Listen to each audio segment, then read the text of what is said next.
The mayonnaise and the coffee. When things in your life seem almost too much to handle, when 24 hours in a day are not enough, remember the mayonnaise jar. And the coffee. A professor stood before his philosophy class and had some items in front of him. When the class began, wordlessly, he picked up a very large and empty mayonnaise jar and proceeded to fill it with golf balls. He then asked the students if the jar was full. They agreed that it was. So the professor then picked up a box of pebbles and poured them into the jar. He shook the jar lightly. The pebbles rolled into the open areas between the golf balls. He then asked the students again if the jar was full. They agreed it was. The professor next picked up a box of sand and poured it into the jar. Of course, the sand filled up everything else. He asked once more if the jar was full. The students responded unanimous, yes.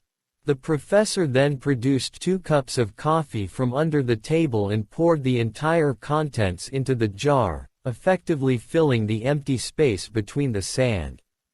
The students laughed.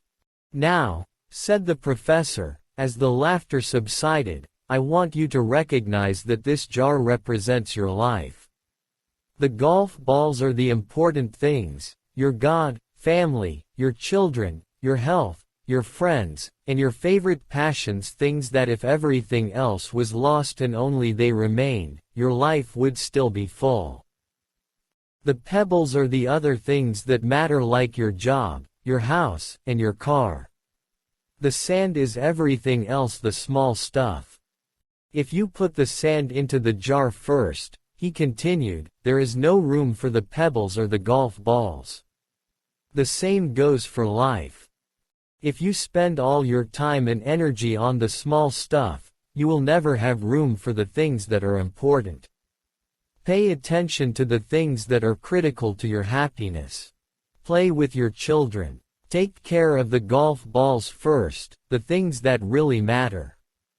Set your priorities. The rest is just sand. One of the students raised her hand and inquired what the coffee represented. The professor smiled. I'm glad you asked. It just goes to show you that no matter how full your life may seem, there's always room for a couple of cups of coffee with friends.